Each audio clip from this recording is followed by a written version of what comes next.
Okay guys, so I got this new griddle thing. I thought it would be super cool in the van. It's supposed to be super low smoke. I just realized I had the wrong language there. So it's supposed to be this smokeless technology here, and it's supposed to work completely by conduction. We'll see if it's any good. We'll see what kind of watt draw it is, so if I can realistically run it on battery power. But if it is low smoke and you can run it on battery power, I think it would be a super cool thing for a van build.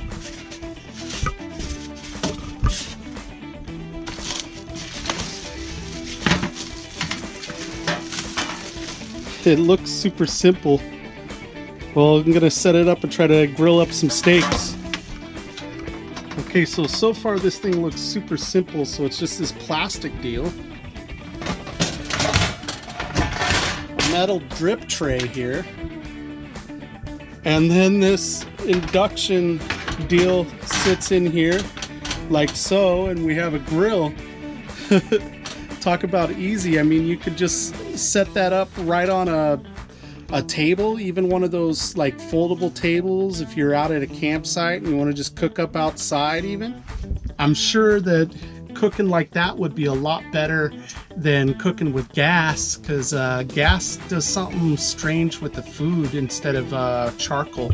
And then here we got the cord to plug in. I'm gonna go and get the kilowatt set up so that we can see what kind of wattage it pulls. So we got our new cooker here into the kilowatt meter, and we're got clean power. Well, I mean, we're plugged into shore power. We're at somebody's driveway, but at least it's clean. 60 hertz.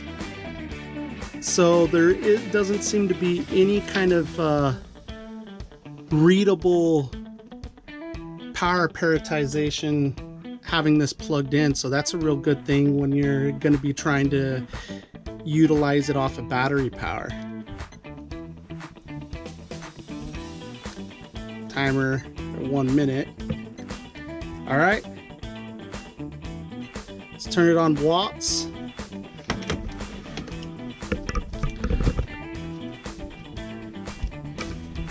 Gonna fire it up and check its power draw here. I'm gonna turn it wide open.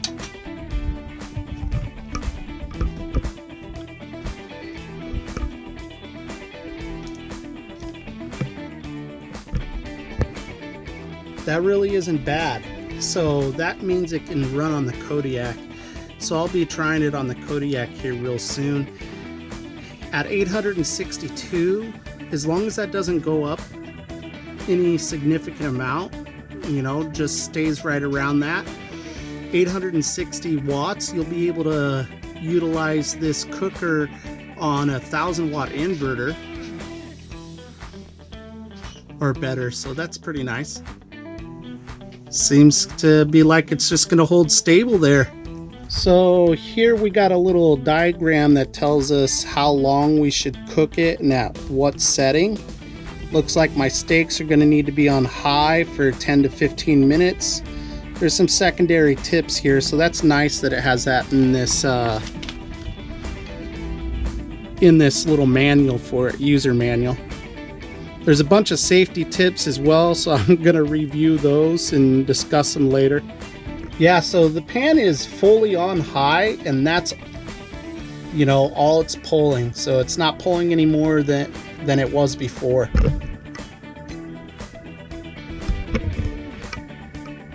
But just heating it up, we have already used about 70 watt hours. So it does draw pretty hard. All right, got our steaks here. I'm gonna get them ready now. I'm gonna get them ready by putting about a teaspoon of this apple cider vinegar over them. Gonna use plenty of this McCormick's Montreal steak seasoning. I love this stuff. This stuff is like the best pre-bought steak seasoning I've ever had.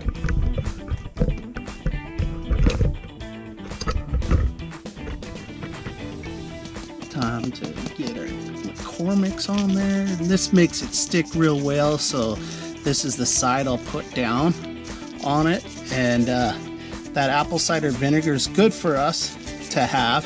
The different items it has, like polyphenols, and then the apple pectin is good for us too, that's in it. And then it'll help the seasoning here stick better to it when I go to lay it on that grill.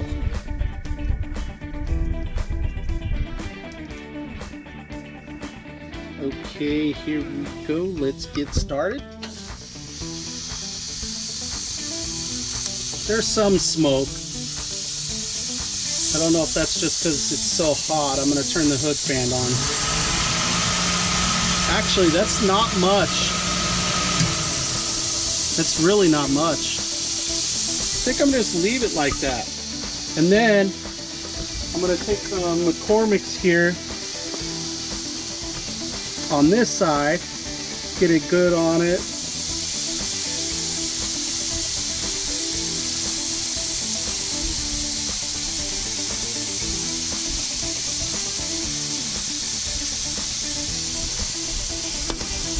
And the last thing here is a piece of butter here. Yes, a piece of butter.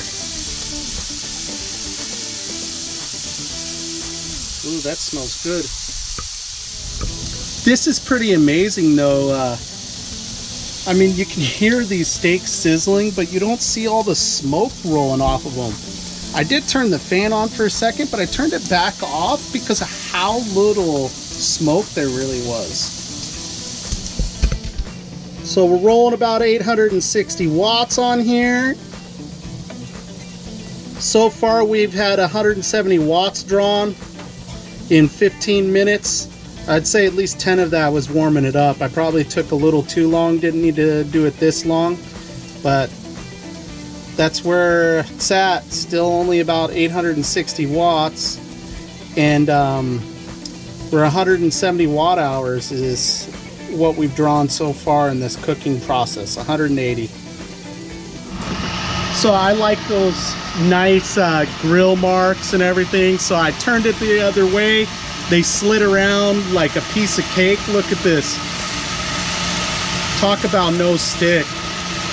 Amazing. Look at those absolutely beautiful grill lines.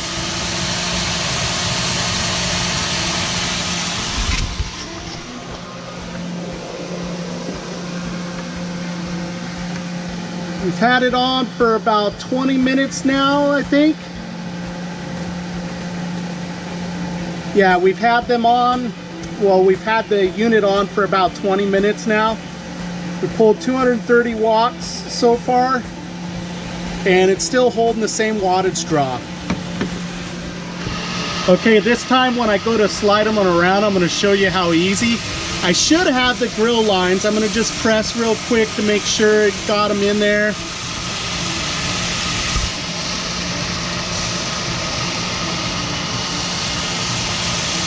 All right, should have that grill line.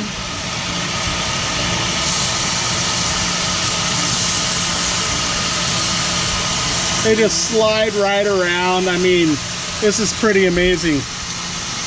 Let's see the griddle marks here now. Oh, look at that. Just so pretty, guys. Grill marks and everything. I'm just about ready to wrap it up here. It really ended up being a real easy cleanup. As you see, I mean, the pan, the water even kind of beads off of it, so it's not a surprise that the grease came off real easy. Same with this guy looks great. So I give it a big thumbs up on cleanup.